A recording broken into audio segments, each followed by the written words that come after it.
दोस्तों नमस्कार, मैं हूं डॉक्टर निशांत गुप्ता। वैसे तो आप सब लोग जानते हैं कि मैं मूत्र और गुर्दा रोग विशेषज्ञ हूं। चलिए खैर, ये इंट्रोडक्शन देना ज्यादा जरूरी नहीं है, लेकिन उससे पहले एक बात आज बहुत जरूरी है बतानी कि AK-47 दुनिया की सबसे घातक वेपन में से एक माना जाता है और कहा जाता है कि जब वो पूरा लोड हो जाता है उसके बाद भी उसका वजन 3 किलो केवल रहता है और कैसी भी क्लाइमेटिक कंडीशंस में वो काम कर सकता है, कितनी भी बरसात हो, कितनी भी धूप हो या फिर रेतीला रेगिस्तान हो। पर मैं ये बात आज बता क्यों रहा हूं? ये बात आज बतानी इस वजह से जरूरी है कि मेरे साथ आज जो महान विभूति हैं वो गौरांग इंस्टीट्यूट ऑफ वैदिक एजुकेशन के संस्थापक हैं और हम सब उनका स्वागत करना चाहेंगे। प्रभु जी, बहुत बहुत स्वागत आपका। आप हैं डॉक्टर वृंदावन चंद्र दास जी और बहुत ज्यादा मजा आने वाला है आज इस पॉडकास्ट में। और सबसे पहला प्रश्न, यदि आपकी इजाजत हो तो मैं क्या कर सकता हूं आपसे? अवश्य करिए। अध्यात्म और धर्म एक ही चीज है या अलग अलग है? देखिए, मैं इसमें अंग्रेजी के वर्ड यूज करूंगा दो। अच्छा। रिलीजन और स्पिरिचुअलिटी। स्पिरिचुअलिटी को हम अध्यात्म भी कह सकते हैं, परंतु रिलीजन को अध्यात्म नहीं कह सकते, उसको स्पिरिचुअलिटी नहीं कह सकते। दोनों में फर्क है। दोनों में फर्क है। धर्म भी समझिए, धर्म भी दो प्रकार के होते हैं। एक को बोलते हैं नैमित्तिक धर्म और एक होता है सनातन धर्म। नैमित्तिक धर्म है टेम्पररी। आपने एक परिवार में जन्म लिया, एक देश में जन्म लिया, एक के पुत्र बने, इससे शादी करी, उसके पति बने, अपने बच्चों के पिता बने। ये सब जो चीजें हैं सब किससे रिलेटेड है? आपके शरीर से। ये एक धर्म हो गया और ये चेंज होता रहता है। ये क्या होता है? चेंज होता रहता है क्योंकि आप चेंज हो रहे हो। एक आत्मा का धर्म है। आत्मा का पहला क्वालिफिकेशन क्वालिटी क्या बताइए? सनातन। क्या है ये? सनातन है। उसका मतलब इसका धर्म भी क्या होना चाहिए? सनातन। अब लोग पूछते हैं या तो धर्म का मतलब क्या है? चलिए आप ही जवाब दीजिएगा डॉक्टर साहब। नहीं, अगर बात सीधी सीधी कही जाए कि धर्म का मतलब क्या है तो उससे पहले अगर शब्द जोड़ा जाए तो जोड़ा जाएगा हिंदू धर्म। हिंदू है ही नहीं। हिंदू कोई धर्म ही नहीं है। हाँ। हिंदू तो एक भूगोलिक वर्ड है। हिंदू ऐसा है जैसे आप बोलते हो इंडियन में तो इस्लाम मुस्लिम भी है, क्रिश्चियन भी है, नास्तिक भी है। अच्छा। हाँ, अब भैया इंडियन क्या है? इंडियन तो एक ज्योग्राफिकल टर्म है कि इस एरिया के अंदर जो है वो भारतीय है। इसी तरह का हिंदू शब्द है। इंडोलॉजिस्ट ने वर्ल्ड ओवर, भारतीय भी, सबने इस बात को एग्री किया है। और हमारे हिंदू किसी भी शास्त्र के अंदर मेंशन्ड नहीं है। हमारे धर्म हिंदू का धर्म है। हिंदू का क्या धर्म है? जैसे हम किसी से पूछे कि आपका धर्म क्या है, बोलता है मैं भारतीय हूं। भारतीय तो आप हैं ही, परंतु भारतीय होने पे आपका क्या धर्म का पालन करते हैं? तो क्या बोलोगे? वो अगर वो इस्लाम धर्म का पालन करता हो तो मैं इस्लाम करता हूँ, क्रिश्चियन अगर करता हूँ मैं क्रिश्चियन करता हूँ। हिंदू को पता ही नहीं। हिंदू को पता ही नहीं। उसको तो बोल देगा मैं हिंदू धर्म पालन करता हूँ। हिंदू धर्म ही नहीं है। ये तो कुछ सेंचुरीज पहले नाम दिया गया हमें। अच्छा। हाँ जी, हिंदू का हमारे धर्म का नाम है सनातन धर्म। इसीलिए पहली चीज धर्म शब्द का अर्थ जानिए। 2 मिनट दीजिए मुझे। आप ही जवाब देंगे बड़े आराम से। चीनी का धर्म क्या है? देखिए, अगर मैं तो आयुर्वेद वाला व्यक्ति हूँ, उस परिप्रेक्ष्य से अगर बात की जाए तो वैसे तो कोई धर्म नहीं है, पर खाने में चूंकि मीठी होती है, मिठास नहीं, उसका धर्म है मीठा। चीनी का धर्म मिठास है। नमक का धर्म खारापन, नमकीन है। अग्नि का धर्म है गर्मी देना। इसी से तो पहचाने जाते हैं। अगर कोई कहेगा ये लो भाई चीनी का, थोड़ा चीनी खाओ, तो आप कहोगे नमक देता और बोलता है चीनी है। वो चीनी नहीं है, वो नमक है, खारा है वो।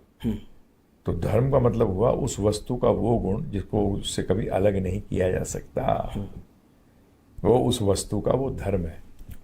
उससे पहचान होती है उसकी पहचान। चीनी की पहचान कैसे है? मिठास से।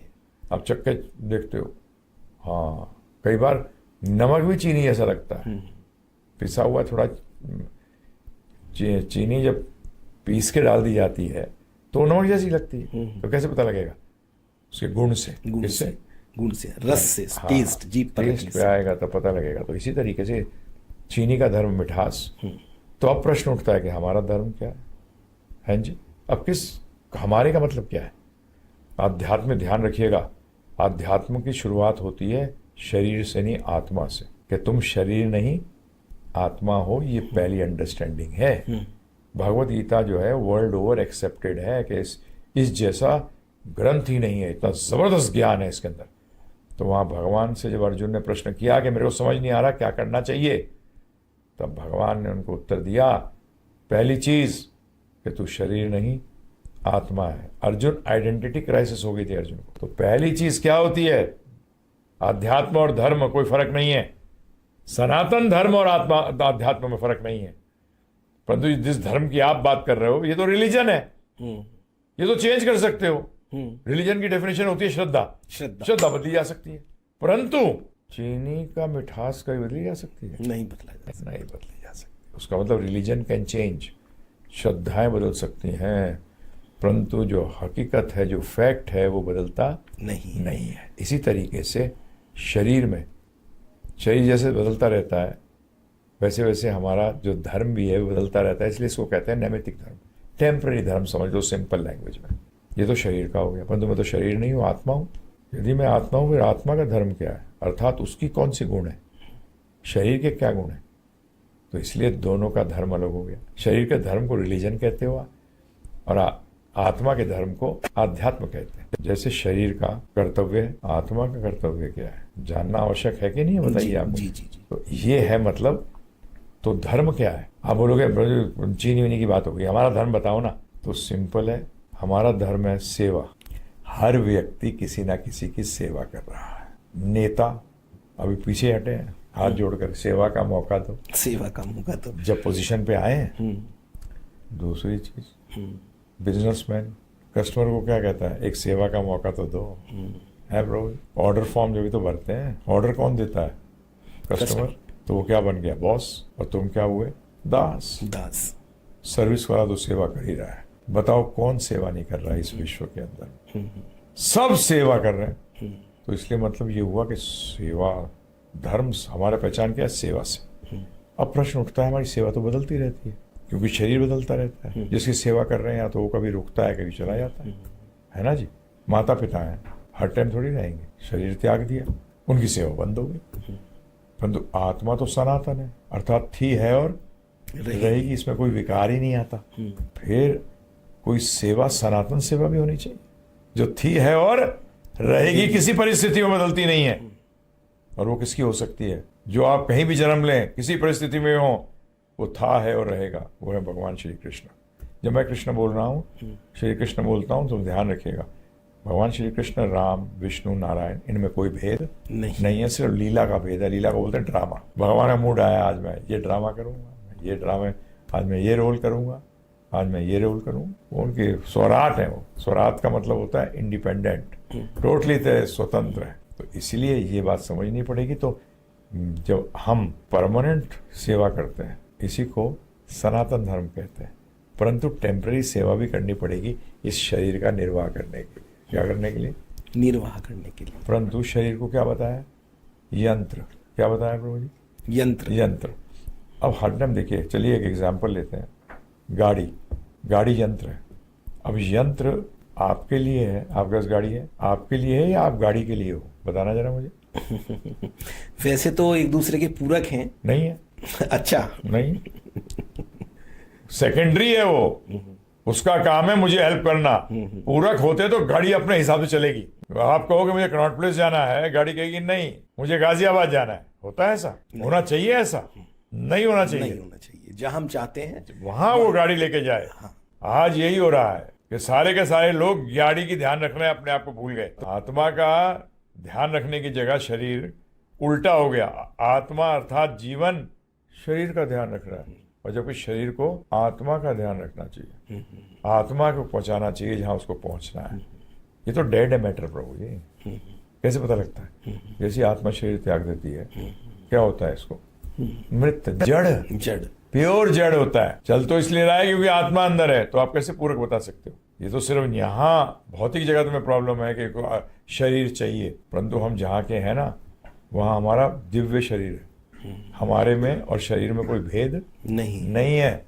ये भौतिक जगत है, यहाँ हम में भेद है। क्योंकि अगर आप किसी सागर में आप डीप जाना चाहते हैं, बहुत गहराई पे जाना चाहते हैं, तो आपको डाइविंग सूट पहनना पड़ेगा। बिल्कुल पहनना पड़ेगा, क्योंकि आप पानी के लिए बने ही नहीं हो। आप पानी के लिए नहीं बने नहीं हो, इसलिए आपको उसके ऊपर एक और आवरण लगाना पड़ता है। इसी तरीके से आत्मा इस भौतिक जगत में है, वो यहाँ की है ही नहीं। इसलिए अगर उसको यहाँ रहना है तो उसको क्या पहनना पड़ेगा? ये आवरण पहनना पड़ेगा। ये कपड़े कहा है भगवान ने गीता के अंदर, यंत्र भी कहा है इसको, कपड़े भी कहा है, क्लियरली बताया। उसका मतलब हम ये नहीं हैं, हम नहीं हैं ये, हम इससे पृथक हैं। तो ये जानना धर्म की शुरुआत है, अध्यात्म की शुरुआत है, जो कि 99% लोग नहीं जानते। मैं आपसे एक प्रश्न करूं, पागल व्यक्ति कौन होता है? सीधा सीधा मोटी बात पे कहा जाए तो जो अपनी सेंसेस में नहीं होता, हाँ, जो उसको करना चाहिए वो नहीं करता। नहीं करता। ठीक है ना जी। तो आज मैं ज़्यादातर ये चीज़ बताता हूँ कि मेरे जो दोस्त थे, जो क्लास फेलोज थे, उसमें से 50% डॉक्टर बने, मेडिकल डॉक्टर्स। तो एक की पोस्टिंग आगरा के मेंटल हॉस्पिटल में हुई। आज से 30-40 साल पहले आगरा का मेंटल हॉस्पिटल जो था, वो आगरा और बरेली का बेस्ट माना जाता था इंडिया में। तो उसकी ये पोस्टिंग हुई। मैंने कहा मैं भी चल के देखूँ पागल खाने में होता क्या, अंदर करते क्या है ये लोग। तो उसने कहा आ जाइए। डॉक्टर, मेरे दोस्त ने कहा, मैं गया। तो एक बड़ा सा हॉल सा था, उसमें बोला जा चला जा अंदर, मैं बाहर गेट के साइड में खड़ा रहूँगा। तो मैं जैसे ही अंदर गया तो मैं देखता हूँ एक चरपाई लगी हुई, उस चरपाई के ऊपर एक और चरपाई है, उसके ऊपर एक व्यक्ति बैठा है, उसके सामने 15-20 और बैठे हैं पागल। तो जैसे ही मैं अंदर घुसा, मैं देख रहा था ये उसको, उसने मुझे कहा ए प्रणाम कर। तो मैंने उसी टाइम हाथ जोड़ के प्रणाम किया। मुझे पता नहीं कि वो राजा के सामने आते हैं तो प्रजा को प्रणाम करना चाहिए। तो ये अपने आप को राजा समझ रहा था, और 2 चरपाई लगा रखे उसने, सिंहासन बना रखा अपना। तो मैंने बोलता बैठ जाओ। मैं ना फंस गया हम तो मैंने उनसे कहा कि अरे राजा जी, आपने कल जो काम दिया था, सेवा दी थी ना आपने, वो पूरी करके आता हूँ। बोलते हमने सेवा दी थी कोई? मैंने आपको याद नहीं रहती, क्योंकि आप तो राजा होना है, इतनी सारी सेवाएं देते हो, मतलब हमारा तो काम है आपकी सेवा करना। बोले हाँ ये बात अच्छी है, ठीक है जाओ। तो जैसे मैं जाने लगा, जैसे मैं दरवाजे के पास आया, तो जहाँ मेरा दोस्त दरवाजे के साइड में खड़ा था, जैसे वहाँ आया तो उसने कहा ए रुको। मैं रुक गया। अपना कान लाओ। गड़बड़ो में तो मैंने से पूछा, मैंने कान तो नहीं काट खाएगा? मैंने कहा, तो बोलता नहीं वायलेंट नहीं है, ये कान नहीं काटेगा। तो प्रभु जी जब मैं उसके पास गया तो कान में बताऊँ क्या कहता है? ध्यान रखना, चौकन्ने रहना, सावधान रहना। मैंने किससे? बोले सारे सफेद कोट वालों से। ये पागल है। डॉक्टरों को पागल कह रहा था। अच्छा, सफेद कोट कौन पहनता है? एग्जैक्टली, डॉक्टर पहनते। बोलते सारे पागल हैं। मैं बाहर आया, बाहर आने के बाद मैं फ्रेंड से पूछा, मैंने कहा ये है कौन ओरिजिनली? बोलते ओरिजिनली ये चार्टर्ड अकाउंटेंट है। अच्छा, ये भूल गया है, ये पागल हो गया, अपने आप को राजा समझता है। तो आज प्रभु जी 99.9% लोग दुनिया के अंदर क्या है? पागल। भूल गए कि मैं आत्मा हूं। अब पागल के समाज में उल्टा सीधा नहीं होगा तो सीधा होगा क्या? जो उनको करना चाहिए वो करेंगे नहीं। तो आज ये जो झगड़े देख रहे हो आपस में, ड्रग एडिक्शन देख रहे हो, सब देख रहे हो, ये पागलपन की निशानी है। पागल व्यक्ति करते हैं ऐसा। देश देश से लड़ रहा है फालतू में। अरे भाई, तुम इसके लिए, तुम्हारे को ये शरीर नहीं दिया गया है। इस मनुष्य शरीर को कार्य सिद्ध करने के लिए दिया गया है, एक उद्देश्य के लिए दिया गया है। तो उस उद्देश्य को जानो। और सबके उद्देश्य अलग नहीं है, एक ही है पूरे विश्व में, पूरे ब्रह्मांड में नहीं, अनंत कोटि ब्रह्मांडों में भी मनुष्य योनि का सिर्फ एक ही लक्ष्य है, और वो है कि जो आप अपना संबंध, अर्थात आत्मा अपना संबंध भगवान के साथ जो भूल गई है, उसको वापस स्थापित करना। तो क्या गुरुवर मैं ये मानूं कि गौरांग इंस्टीट्यूट ऑफ वैदिक एजुकेशन, जो गिव के नाम से आजकल बहुत समृद्धि पा रहा है और सब लोग आप लोगों को जानने लगे, give Gita, give Bhagavad Gita, give Gita, यही सब सिखाया जाता है वहां पर? हाँ जी, हमारा एक ही उद्देश्य, हम चाहते हैं सबके सब ये सीखें। अच्छा। तो हमारे ऑर्गेनाइजेशन का एक ही उद्देश्य है, भागवत गीता समझो और समझाओ। समझो और समझाओ। क्योंकि सब गृहस्थ 99% गृहस्थ बनते ही हैं, माता पिता बनते हैं। माता पिता भगवान नहीं होते, माता पिता गुरु होते हैं। क्या होते हैं? गुरु। गुरु बोला गया माता पिता को। भगवान का मतलब भी नहीं जानते हो, भगवान कहाँ से कहते हैं अपने आप को।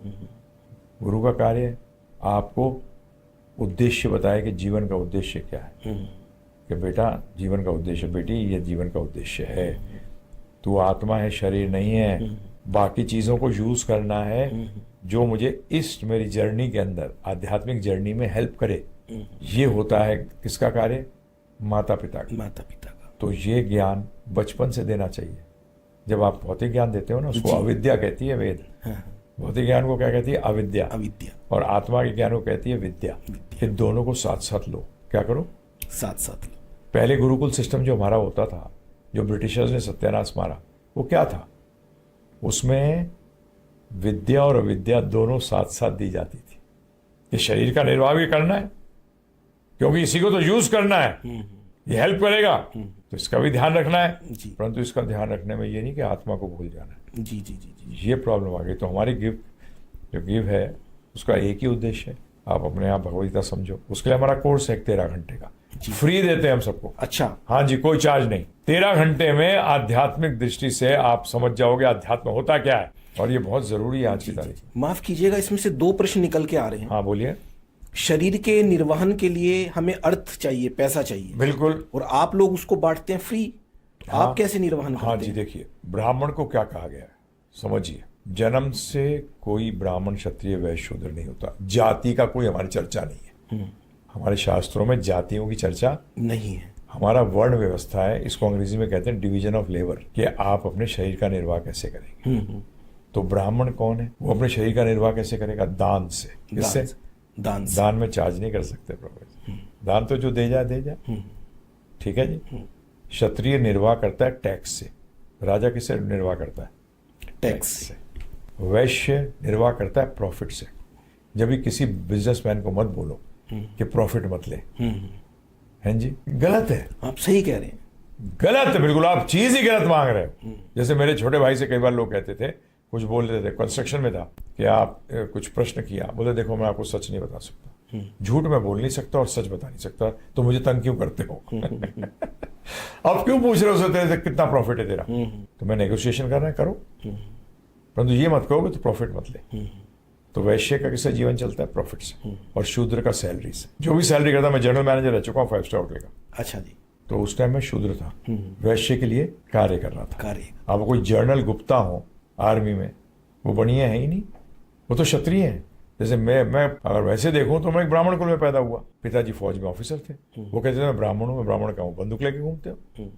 ब्रह्म जानती थी ब्राह्मणा, जो परम सत्य को जानता है वही ब्राह्मण है। मैंने आप तो जानते ही नहीं हो। पठन पाठन पढ़ता है पढ़ाता है वो ब्राह्मण है। दान लेता है दान देता है, यज्ञ करता है और कराता है, वो ब्राह्मण है। आप में कोई भी गुण नहीं है, ये आपके तो क्षत्रिय गुण है सारे। कर्म भी आपका क्या है, जो आप जीवन का निर्वाह कर रहे हो वो तो क्षत्रिय बन के कर रहे हो। तो इसलिए जन्म से नहीं है कोई भी ब्राह्मण, क्षत्रिय, वैश्य और शूद्र। तो इसीलिए प्रभु जी, पहली चीज जो मैं आपको बता रहा हूं कि हम कैसे चलाते हैं? दान से। परंतु हम बेच नहीं सकते, क्या करें? पैसे कम भी हो जाएंगे ना, तब भी बेच नहीं सकते। हम ये जरूर करते हैं कि आपकी जो दान देने की इच्छा हो दो। तो कई लोग 1 रुपया भी देते हैं। कितना प्रभु जी? 1 रुपया। 1 रुपया, कोई प्रॉब्लम नहीं, कोई टेंशन नहीं। उसमें हमारे बल नहीं पड़ा, सल नहीं आते, क्योंकि हम वैश्य नहीं है। सल तो कब आएंगे जब प्रॉफिट नहीं मिलेगा, माल ज्यादा का चला गया। वो हमारा काम नहीं है देखना कि इतने का इतना टाइम दिया, इतना ये किया, इसका अगर कन्वर्ट करेंगे तो इतना पैसा आएगा। ये हमारा काम देखने का नहीं है। तभी ज्ञान हम सबको बांटते हैं कि लियो, अपना जीवन सुधारो। फिर कई लोग हैं बोलते हैं हम आप अच्छा काम कर रहे हो, हम आपको दान देंगे, दीजिए। उसमें भी ये नहीं कि इतना देना पड़ेगा। क्यों देना पड़ेगा? दान का मतलब क्या होता है? स्वेच्छा। स्वेच्छा से। वैश्य के साथ स्वेच्छा नहीं चलती, टैक्स में भी स्वेच्छा नहीं चलती, प्रॉफिट में भी आपकी इच्छा नहीं चलती, वैश्य की चलती है इच्छा। इसी तरह शूद्र का बोलता है मेरे को इतनी सैलरी चाहिए, इतनी सैलरी दोगे तो काम करूंगा तुम्हारे यहाँ, नहीं तो नहीं करूंगा। परंतु ब्राह्मण नहीं कर सकता है। इसलिए ब्राह्मण की पहली क्वालिटी क्या होती है प्रभु जी? वो संतोषी होना चाहिए। क्या होना चाहिए? संतोषी। हाँ, संतोष होना चाहिए उसको। अगर संतोष नहीं होगा तो वो ब्राह्मण नहीं है, वो लुटेरा है, वो चोर है। He has to be satisfied। ये ब्राह्मण की पहली क्वालिटी है। मुझे तो गुरुवर अब एक सीधा माफी चाहूंगा, एक क्वेरी क्लियर कर दीजिए। ये बाबा, ये महाराज, वो महाराज, ये स्वामी, वो स्वामी, सब लोग सत्संग करते हैं, सब लोग दृष्टांत देते हैं, सब लोग बड़ी बड़ी कथाएं करते हैं, तो उनको क्या बन जाना चाहिए? सब लोग कहते हैं जी वो इतने लाख रुपए मांगते हैं, वो इतने करोड़ रुपए में आते हैं, वो इतने रुपए में आते हैं। नहीं देने चाहिए। या तो बोले कि मैं भैया मोटिवेशनल गुरु हूं। क्या हूं? मोटिवेशनल गुरु। हाँ, मैं चार्ज करूंगा। मैं चार्ज। तो हम जानेंगे ना कि फिर वो ब्राह्मण नहीं है, वो गुरु नहीं है, वो एक वैश्य है। क्या है? वैश्य। अरे ऑनेस्टली करो ना, फिर लोग देंगे नहीं देंगे, नहीं देना चाहते नहीं देंगे। अगर आप कहो आज कि मेरी ये दवाई है, मैं आपको देता हूं, मुझे 1 करोड़ रुपए चाहिए, मैं तो नहीं देता। ठीक है, मत दो, मेरा धंधा है ये। आज ये धंधा बना देते हैं, आप चार्ज कर रहे हैं, और वो भी अनाप शनाप, वो भी अनाप शनाप, जिसका क्या करोगे? संतोष ही नहीं है, वैश्य बन गए हैं टीचर। जब वैश्य टीचर बन जाते हैं प्रभु जी, तो स्टूडेंट का भला होगा कि बर्बाद हो जाएगा? बर्बाद हो जाएगा स्टूडेंट, क्योंकि वो सत्य नहीं बताएंगे, वो मक्खन मारेंगे। क्या करेंगे? मक्खन लगाएंगे, क्योंकि पैसा निकालना है ना प्रभु जी। हमारे, मैं तो साफ कहता हूँ, मक्खन लगवाना है मेरे पास मत आना, मक्खन खाना है तो आना। आपको मक्खन, आपको तो वैसे ही AK-47 कहा जाता है गुरुजी, आपको मक्खन से तो बहुत दूर है। हाँ, तो बता रहा हूँ ना, उससे 100 वो गोलियां क्या चलाता हूँ मैं, सत्य की गोलियां। क्या? सत्य की गोली। सत्य की गोली। ज्यादातर लोग कहते हैं अरे सत्य, मैं हर टाइम प्रवचन देता हूँ, तो पहला प्रश्न मेरा क्या होता है, क्या सुनने आए हो, सत्य या झूठ? तो सबके सब उठा देते हैं हाथ, सत्य। मैंने कहा जो झूठ सुनना चाहता है जहां ना बैठे चला जाए, पहले कह देता हूँ प्रभु जी। दूसरा प्रश्न, सत्य मीठा होता है या कड़वा? आप बताइए। नहीं, सत्य तो अक्सर कहा जाता है कड़वा होता है, सच कड़वा होता है, परंतु होता ही नहीं है। होता ही नहीं है। मीठा था, मीठा है, मीठा रहेगा। सत्य से मीठी कोई चीज ही नहीं है। सत्य कड़वा नहीं होता। गड़बड़ हम में है, सत्य में थोड़ी है। जैसे मैं ज्यादातर उदाहरण देता हूँ, आप तो डॉक्टर हैं, एक व्यक्ति 3 महीने से तेज बुखार से पीड़ित है, उसको बढ़िया भोजन की थाली ला दी जाए सामने, खाएगा तो क्या कहेगा? कड़वा, मजा नहीं आया। और जो स्वस्थ व्यक्ति को वही थाली दी जाए पूरी, अरे यार क्या टेस्ट है। गड़बड़ का है तुम में है कि थाली में है? गड़बड़ हम में है, सत्य में नहीं है। तो इसलिए सत्य सुनने की आदत डालो। सत्य कड़वा नहीं होता है, कड़वाहट आपके अंदर है, सत्य में नहीं है। तो इसीलिए हम तो यही कहते हैं कि बेसिकली सत्य बोलना चाहिए। और एक चीज और ध्यान रखिएगा जी, मैं तो उनको गुरु बना लिया अपना, तू शिष्य बना के नहीं बना। पहली पॉइंट तो ये है। हाँ जी, सही बात नहीं है जी। शिष्य बने, उसके लिए क्या बोलती है शास्त्र बताया आपको, कि 1 साल तक मिनिमम शिष्य को गुरु को चेक करना चाहिए। कितना प्रभु जी? 1 साल मिनिमम। जी जी जी जी। और गुरु को शिष्य को चेक करना चाहिए कि वो शिष्य बनने लायक है या नहीं है। हाँ, इसीलिए कुपात्र और सुपात्र वाली बात आती है। इसीलिए आई, पानी पियो छान के, गुरु बनाओ जान के। बिल्कुल सही कहा आपने। परंतु यहाँ क्या करते हैं? पानी पीते हैं जानकर, गुरु बनाते हैं छान कर। छान कर, क्या बात है। उल्टा चला रहे हैं गाड़ी। अरे नैया सीधी चलाओ भाई मेरे। गुरु को जान के ही लिया जाता है। जानने का मतलब कि गुरु शब्द का अर्थ क्या है? जैसे आज हम लोग चर्चा करें, गुरु पूर्णिमा है, क्या है ये? आज जाएंगे, साल में एक बार लिफाफा छुआए दिए आएंगे गुरु को, है ना प्रभु जी? यही हो रहा है ना? बिल्कुल बिल्कुल। पूरे साल गुरु भी नरक जाएगा, शिष्य भी नरक जाएगा, दोनों। ये पार्वती जी ने, गुरु गीता है, उसमें पार्वती शिव जी से चर्चा चल रही है, संवाद। शिव जी कहते हैं ऐसे गुरु तो नरक जाएंगे, साथ में शिष्य भी नरक जाएंगे। तो पार्वती जी ने प्रश्न किया है, बेचारे शिष्यों की क्या गलती है? वो तो सिंसियरली उनकी सेवा कर रहे हैं, उनकी आज्ञा का पालन कर रहे हैं, उनको गुरु मान रहे हैं। उन्होंने बताओ क्या जवाब दिया था शिव जी ने? संकल्प की गलती है, वो सिंसियर नहीं है। आज जो गुरु अपने आप को भगवान कहे, उसको तो इमीडिएटली त्याग देना चाहिए। जो व्यक्ति, गुरु तो कभी नहीं कहेगा, क्योंकि प्रभु जी नकली हीरा नाम की कोई चीज नहीं होती।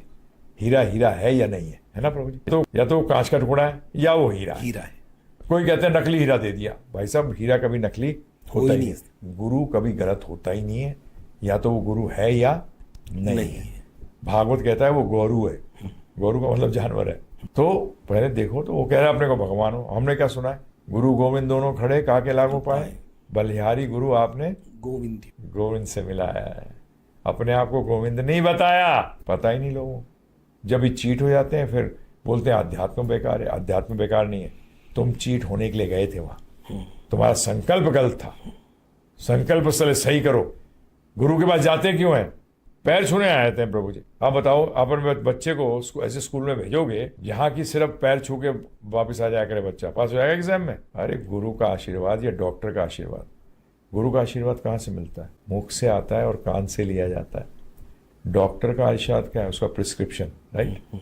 उसका जो नुस्खा है वो उसका आशीर्वाद है। पैर छू के आ जाओ डॉक्टर के, क्या होने वाला है प्रभु जी? कुछ नहीं। 15 डॉक्टर पढ़ के बांध दिया, उससे रस्सियों से उसका अभिषेक भी कर दिया, क्या होने वाला है? कुछ नहीं होगा, तू ज्यादा बीमार हो जाएगा। गुरु शब्द का अर्थ तो समझो, अज्ञानता से जो ज्ञान की तरफ ले जाता है, जो अज्ञानता के अंधकार से, गुरु अज्ञानता के अंधकार से ज्ञान के प्रकाश की तरफ लेके जाता है।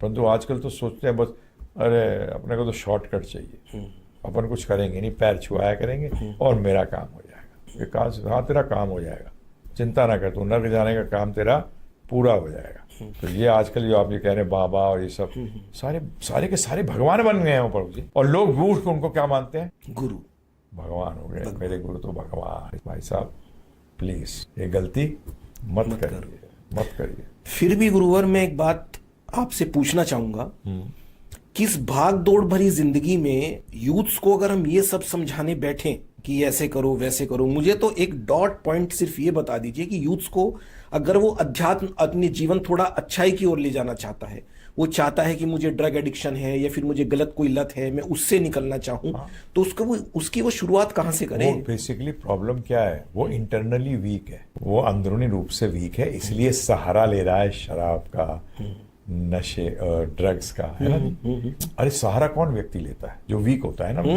अगर पार वीक होते हैं तो वो लकड़ियां लगाता है हाथों के नीचे, क्रचेस करता है, वैसा की, है ना जी। अब बताइए आप मुझे, ये लोग जो इसमें जाते हैं, पहली बात इनकी गलती है माता पिता की, इनको बचपन से आध्यात्मिक विज्ञान दिया ही नहीं। आध्यात्मिक विज्ञान अंदर से व्यक्ति को एकदम स्ट्रांग कर देता है, वो इस लतों में पड़ेगा नहीं, वो इंडिपेंडेंट होता है असली में। ये तो सब डिपेंडेंट है। आज मैं यूथ को बताऊं तो पहली चीज कहेंगे अरे तुम्हारे तो बहुत नियम ही है। वो सोचते हैं नियम बांधते हैं और हम कहते हैं नियम स्वतंत्र करते हैं। सिंपल एग्जांपल, अगर ट्रैफिक नियम ना हो तो हम में से कोई भी घर नहीं पहुंच सकता। सही बात है गलत बात? बिल्कुल सही बात है। आप बताइए, आप मुझे, नियम पालन अगर सब करें तो सब आराम से घर पहुंचे। तो किसने स्वतंत्र किया? नियमों ने स्वतंत्र किया कि बांध दिया? नहीं, आज ये क्लैरिटी मिल गई कि स्वतंत्र किया। पर यंगस्टर क्या सोचता है? यंगस्टर ये सोचता है कि नियम जो है मुझे बांध रहे हैं। नहीं जी, नियम नहीं पालन कर रहे हो, बंध रहे हो। आध्यात्मिक विज्ञान। मेरा सिर्फ एक ही चीज, आपने जो कहा कि एक पॉइंट बताइए, मैं कहता हूँ 13 घंटे मैं आपसे मांग रहा हूँ, आपका पैसे भी नहीं ले रहा, आपका समय आपके फायदे के लिए, गारंटी के साथ, क्योंकि हमने देखा है हमारा 98% स्ट्राइक रेट है प्रभु जी। मैं यही पूछने वाला था। जो सुन लेता ना एक बार, वो जंगल नहीं चला जाता। मैं कहाँ जंगल गया हूँ बताइए मुझे? मैं बैठा हूँ, मैं टीचर बन गया हूँ। क्या बन गया हूँ? टीचर बनना कोई गलत होता है प्रभु? बताइए आप मुझे। बोलते साधु हो गए आप। अरे साधु का मतलब जानते हैं जिसने अपना जीवन साथ रखा हो। आप अपने जीवन को कंट्रोल में रखना चाहते हैं, नहीं रखना चाहते? साधु का मतलब नहीं होता कि जंगल चला गया, छोड़ छाड़ के चला गया। आप जिस स्थिति में, उस स्थिति में आप साधु हो सकते हैं, क्योंकि साधु का मतलब है जिसने अपना जीवन साध रखा है। क्यों कंट्रोल कर रखा है अपना जीवन? कि अपने लक्ष्य की प्राप्ति कर सके। तो आदमी गलत है वो? अरे भाई, टीचर एक बहुत इंपॉर्टेंट पार्ट है सोसाइटी का। एक्चुअली बहुत इंपॉर्टेंट नहीं कहना चाहिए, मोस्ट इंपॉर्टेंट पार्ट है। आज ये ज्ञान क्या हो गया, खत्म हो गया है, क्योंकि टीचर नहीं रहे। आज जो ही आप इतनी बातें करते हो, ये लोग जो कर रहे हैं, लेक्चर दे रहे हैं, सब कर रहे हैं, इनमें बहुत कम परसेंटेज है। मैं नहीं कहता सारे गड़बड़ है, ये बोलूंगा तो ये मेरी गलती है। प्रभु जी, मैं सब लोगों के लिए जानना चाहूंगा कि हम लोग आधुनिक काल में जी रहे हैं। त्रेता युग, सतयुग, ये सब हम लोग पीछे छोड़ आए। हम लोग तो खैर उस युग में नहीं हुए, अभी कलयुग में। तो कलयुग में अध्यात्म की क्या आवश्यकता है? जब ये है ही कलयुग, इसमें जरूरत ही नहीं है, कलयुग में ऐसा होना ही है, तो हम ये सब कुछ अध्यात्म और भगवान का नाम लेना करना, इसको लेके कैसे इन सब चीजों से जो दिक्कतें में आ रही हैं बाहर आ सकते हैं? देखिए, सतयुग, त्रेता, द्वापर, कलयुग में एक चीज तो कॉमन है, चारों युगों में मनुष्य थे। चारों युगों में मनुष्य थे। और मनुष्य योनि का जो लक्ष्य है वो भी एक ही था। सतयुग में वही था, त्रेता में वही है, द्वापर में भी वही है, और कलयुग में भी वही रहता है। आज कलयुग में तो ज्यादा आवश्यकता है धर्म की और अध्यात्म की, क्योंकि आज लोग ज्यादा दुखी हैं। दवाई की जरूरत कब पड़ती है ज्यादा? जैसे कोरोना वायरस में जरूरत पड़ी एक पर्टिकुलर मेडिसिन की, है ना जी? क्योंकि महामारी थी। और महामारी एक बीमारी की थी, और उस बीमारी का इलाज एक ही पर्टिकुलर कुछ दवाइयों से ही हो पाता था, क्योंकि कितनी जबरदस्त डिमांड थी। आप कह सकते हो बीमार तो पड़ते ही हैं, दवाई क्यों लानी? नहीं जी, बीमार पड़ते हैं तो दवाई तो चाहिए बीमारी दूर करने के लिए। आज अधिकतर लोग, एक स्पेशल दुख है जिससे वो पीड़ित है, उसको कहते हैं टेंशन जी। उस दुख से तो सब पीड़ित है। अब उसको दूर कैसे करें? तो जब ज्ञान नहीं होता जीवन के अंदर, तो क्या होता है? व्यक्ति कहाँ भागता है? ड्रग्स, नशा, ऊट पटांगे हरकतें करता है उस चीज को भुलाने के लिए। परंतु ये कोई हल थोड़ी है, ये तो भागना है, प्रॉब्लम से भागना है। तो आज तो इसकी ज्यादा आवश्यकता है। जैसे बोलते हैं ना, कोरोना वायरस की 10 साल पहले हो सकता है, 5 साल पहले हो, परंतु जब ये महामारी में फैल गया तो प्रभु जी देखिए सब चौकन्ने हो गए। तो आज ये टेंशन महामारी की तरह नहीं है, आज ये टेंशन महामारी की तरह फैल गया है और इसकी दवाई सिर्फ आध्यात्मिक विज्ञान में है, इसकी दवाई भौतिक ज्ञान में है ही नहीं, भौतिक विज्ञान में है ही नहीं। तो आप बताइए कि जरूरी है कि नहीं है? नहीं, जरूरी तो है, लेकिन मैं या हमारे यूथ इस बात को कैसे मान लें कि हम इसको दवा के रूप में यदि ग्रहण करेंगे या ये वाकई में दवा है, ये काम करती है नहीं करती है, इसका प्रभाव आता है या नहीं आता है? आपने बड़ा अच्छा प्रश्न किया। जब तक आप करेंगे नहीं कैसे पता लगेगा? आज मैं आपसे पूछूं, गुलाब जामुन का टेस्ट बताइए मुझे। मुझे तो पता है मीठा होता है, बहुत स्वाद लगती है। हाँ, मीठा होता है। किसी और को बताइए मीठा होता है, उसका जलेबी मीठी होती है, हलवा भी मीठा होता है, रसगुल्ला भी मीठा होता है, परंतु उसका एक स्पेशल टेस्ट है जो आप भी नहीं बता सकते, हलवाई भी नहीं बता सकता जो दुनिया का सबसे बढ़िया गुलाब जामुन बनाता हो। वो कहेगा भाई टाइम वेस्ट मत कर, खुद खा के देख। इसी तरीके से आज हम आपसे जो बात कर रहा हूँ, मैं आप पे थोड़ी ट्राई करने जा रहा हूँ आध्यात्मिक जीवन, आध्यात्मिक विज्ञान को लोग ट्राई कर रहे हैं और जीवन में उसमें पा रहे हैं कि हाँ खत्म हो गया टेंशन, अच्छा रहा ही नहीं। जीवन में जीवन को देखने की, दुनिया को देखने की दृष्टि बदल गई। सृष्टि नहीं, क्या बदली? दृष्टि बदली। वो ज़्यादा इंपॉर्टेंट है। जब आपने अपनी डॉक्टरी नहीं करी थी उससे पहले आपकी लोगों को देखने की दृष्टि अलग थी। जब आप डॉक्टर बन गए तो फिर लोगों को, जो आपके पास कोई आता है तो उसकी पेशेंट बन के आता है तो उसकी दृष्टि देखने की अलग है। जैसे बच्चा, कई बार डॉक्टर का स्टेथोस्कोप दे दो बच्चे को तो सब जगह लगाता फिरेगा, है जी, तो कुछ समझ आता है? नहीं आता, क्योंकि उसका ज्ञान नहीं है। तो इसी तरह परंतु आगे जब वो डॉक्टर बन जाता है तो सब कुछ जानता है। तो इसीलिए मैं बता तो दूंगा और मैं लोगों से मिलवा दूंगा जिन्होंने जीवन के अंदर आध्यात्मिक जीवन लगाया, उसके बाद उनके जीवन में जबरदस्त बदलाव आया, दृष्टि बदल गई उनकी। ये नहीं कि जंगल भाग गए, वेरी मच इस दुनिया में ही है, बिजनेस कर रहे हैं, कोई कॉर्पोरेट में है, कोई ड्राइवर है, कोई पीएन है, कोई हाउसवाइफ है, हर किस्म का व्यक्ति, कोई स्टूडेंट है, कोई अधेड़ उम्र में है, कोई बुढ़ापे में आ गया, जिसने भी एक आध्यात्मिक विज्ञान को लिया है उसका जीवन जो है शांतिमय और आनंद से भरपूर हो गया है। तो ये तो एक कहावत भी है ना कि भाई ये नाई नाई कितने बाल हैं, मैं काट रहा हूँ, सामने आ जाएंगे। इसी तरीके से इसको लेके तो देखिए। हमने तो देखा है कई लोगों के साथ, कई क्या, जिन्होंने भी इस ज्ञान विज्ञान को लिया है उसकी जीवन के अंदर एक सकारात्मक, एक पॉजिटिव बदलाव आया है। जैसे आप तो डॉक्टर हैं, आपसे कोई पूछे कि मेरे को ये बीमारी है, दूर हो जाएगी? आप कहें हाँ दूर हो जाएगी, दवाई ले लें। बोले नहीं, पहले कन्विंस करो मुझे। भाई साहब कैसे कन्विंस करूं? दवा लेगा तभी तो कन्विंस होगा। दूसरों से मिलवा भी दूंगा, वो कहेंगे हाँ मैं ठीक हूँ, तो क्या कहेंगे मार्केटिंग कर रहा है। तो फिर यकीन नहीं है ना, तो खुद करके देखो। नहीं, आपने तो ये बात वाकई में बहुत अच्छी कही है। हमारे पास ऑनलाइन पेशेंट्स हैं, ऑफलाइन पेशेंट्स हैं। कई बार लोग कहते हैं जी टेस्टिमनीज, तो हम लोग उन लोगों को एक ही बात कहते हैं, भैया देखिए टेस्टिमनी की तो बात ऐसी है, ये वाली दवा खा के उस व्यक्ति को आराम आ गया, जरूरी नहीं आपको भी आ जाए, और हो सकता है उसको ना आया हो आपको आ जाए। परंतु मजे की बात यह अध्यात्म में ये होता है कि जो लेता है सबको आनंद आता है। मजा नहीं, आनंद आता है। मजा क्या है? मजा वो सुख है जो आता है और जाता है। आनंद वो है जो आता है, रुकता और बढ़ता है। तो ये सब लोग बिजनेस में ये नहीं चाहते, जी, नौकरी में भी चाहते हैं कि रहे, चले और हमें ऊंचा पहुंचे। ये आनंद तो सिर्फ आध्यात्मिक जीवन बताता है। भौतिक विज्ञान तो आपको मजा के बारे में बताता है, आएगा और चला जाएगा। सारे के सारों के साथ है। तो इसीलिए मैं अनुरोध करूंगा कि एक बार जानिए, पहले इसको लगाने से पहले आपको जानना चाहिए, है ना जी? तो जानिए।